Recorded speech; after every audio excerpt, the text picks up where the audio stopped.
que constatons-nous à ce jour? Une enquête partiale, une enquête bâclée et qui, en définitive, n'apporte absolument pas aux juges ce qu'ils sont en droit d'attendre, c'est-à-dire des preuves au-delà de tout doute raisonnable.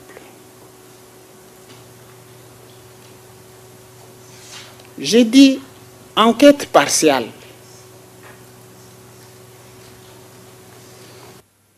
L'accusation n'avait pas admis la décision prise par le juge préliminaire. L'accusation a écrit expressis verbis, noir sur blanc, qu'en ce qui la concernait, elle, c'est la responsabilité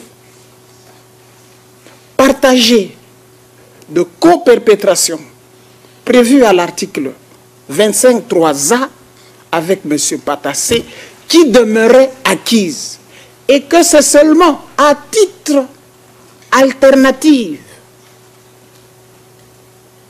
qu'elle prendrait des réquisitions sur la responsabilité de commandement. Dans cette logique, l'accusation aurait dû alors procéder à l'inculpation du coauteur Patassé. À ce propos, la défense met au défi l'accusation d'apporter la preuve au-delà de tout doute raisonnable que la RCA s'était dépouillée de toute sa souveraineté en matière militaire au profit de M. Bemba et que l'armée de la République centrafricaine, qu'il s'agisse des FACA, qu'il s'agisse des Libyens qui y étaient, qu'il s'agisse de l'USP, qu'il s'agisse de toutes les troupes qui étaient là, était sous le commandement de M. Bemba. La seule fois que M.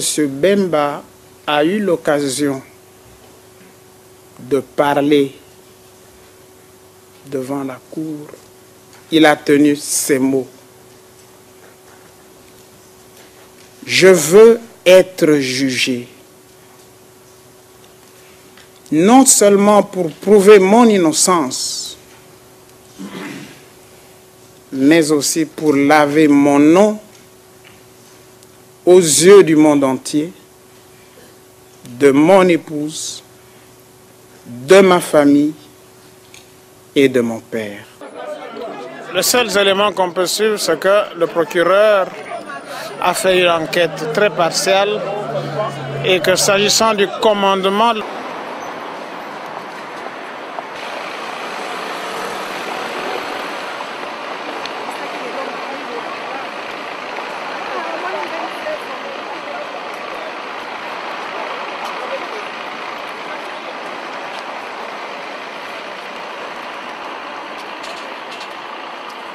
d'abord, deux choses. À suivre la lecture des accusations, il s'avère que le dossier n'est pas consistant, comme nous l'avons toujours déclaré.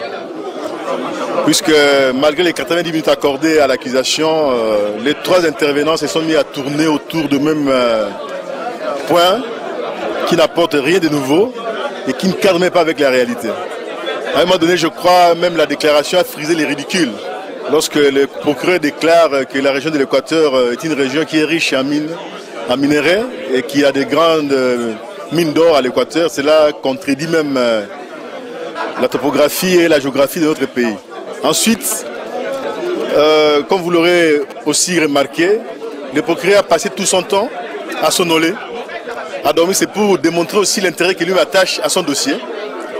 C'est pour vous dire que le procureur est sûr et certain que l'accusation n'a pas d'argument ou d'élément. Ça, c'était la première chose. De deux, les MRC persistent et signent que ce procès est un procès politique, initié pour les besoins de la cause. Et procès a été initié juste pour écarter Jean-Pierre Bemba de la gestion du pays. Et nous demeurons confiants, puisque si la CPI veut demeurer ce tribunal international impartial, M. Bemba devrait être acquitté. D'abord, je crois que les mécanismes mis en place par la CPI empêchent même de citer les témoins. Même si je les connaissais, cette obligation s'impose aussi à ma personne pour ne pas identifier la personne qui a été mise en exergue par l'accusation.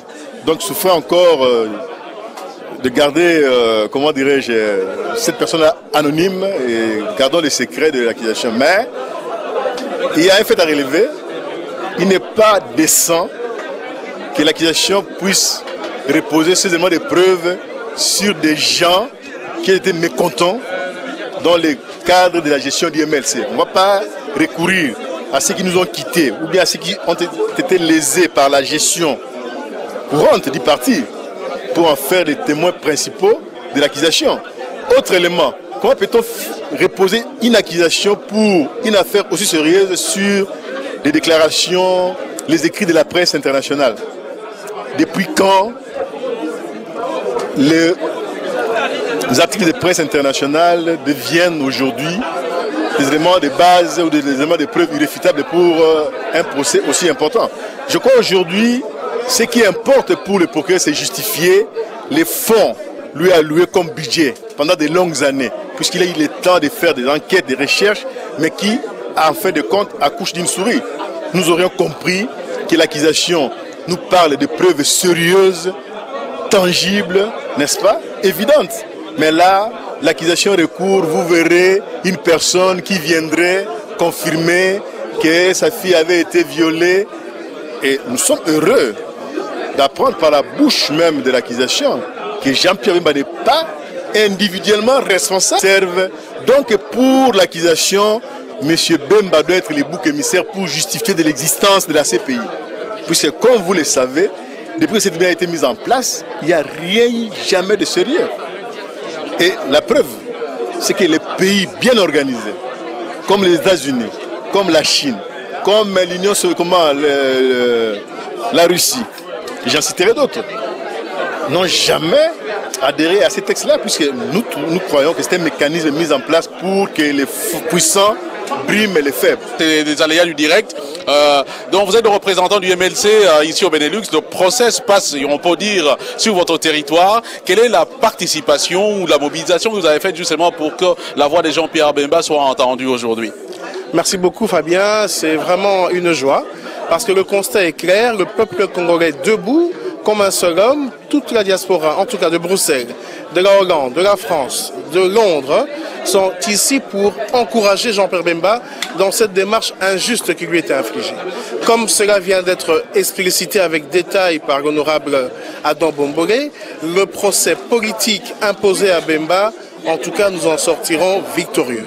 Jean-Pierre Bemba ne peut être ici seul devant la CPI pour répondre des chefs d'accusation dont les principaux protagonistes sont libres.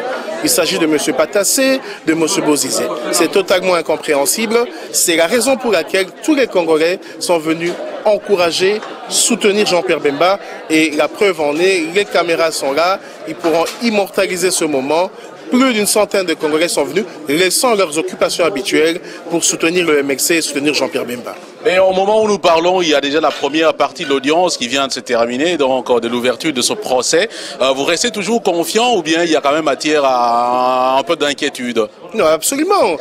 Maître Liris Kwebe a répondu au nom et lieu de Jean-Pierre Bemba qu'il était non coupable. Il plaidait non coupable face à tous les chefs d'accusation, donc nous sommes sereins. Il faut absolument que ce dossier soit vidé et la preuve sera apportée par la défense de l'innocence de Jean-Pierre Bemba dans le dossier. Merci M. Mbungali, je vous retrouverai certainement à la sortie, à la fin de, disons, de cette première audience d'ouverture du... Aujourd'hui, on s'acharne à la personne de Jean-Pierre Bemba Gombo, mais j'ai l'impression qu'on s'acharne plus au peuple congolais pour le mettre toujours à genoux. Qu'est-ce qui se passe en fait? Ça sort de l'ordinaire, vous savez, messieurs les journalistes. Le procureur Luis Moreno Ocampo s'est basé sur l'article 25 du statut de Rome pour étayer ces accusations. vis-à-vis de Jean-Pierre Bemba. Il s'agit donc de la responsabilité pénale individuelle de la commission des actes, des crimes contre l'humanité, les crimes de guerre, crimes je ne sais pas quoi d'autre, de viol, pillage, ainsi de suite, qui se sont déroulés en République centrafricaine dans la période allant de octobre 2002 jusqu'à mars 2003. Il s'est basé sur l'article 25, je le souligne. Au mois de mars dernier, la Cour, les juges lui ont demandé de requalifier.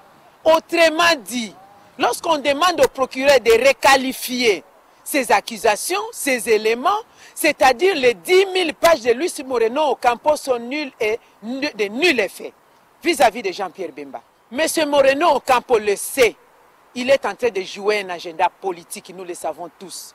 Il est conscient, monsieur le procureur Moreno Ocampo, que Jean-Pierre Bemba Gombo, tout en étant le chef militaire à l'époque de l'armée du MLC, il a dirigé plus de 8000 personnes, rien que 1500 étaient partis en détachement mis au service de la République centrafricaine.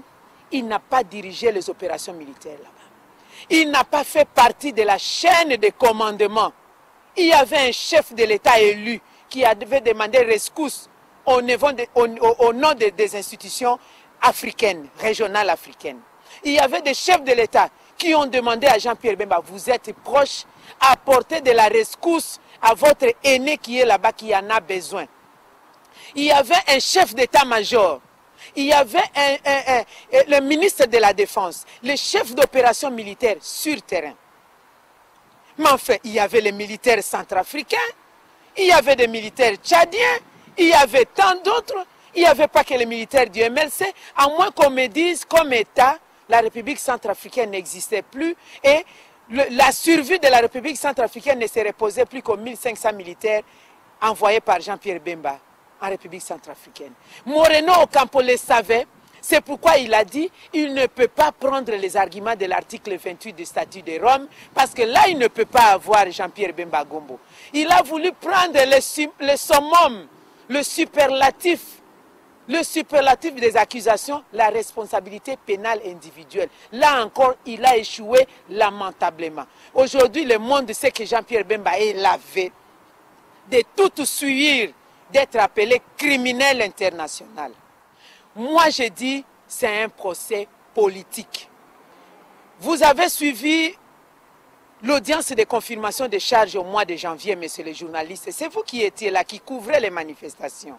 Du 12 janvier au 15 janvier. Vous avez suivi l'implication de Kinshasa dans cette... Nous venons de voir et de vivre l'accusation qui n'a rien à voir comme accusation parce qu'en se morfondant, et vous avez vu leur édit pendant 75 minutes sur le 96 minutes qu'on leur a donné.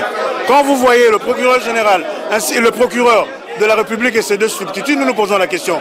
Heureusement que Maître Kouébé est venu remettre, y compris la tradition africaine en jeu.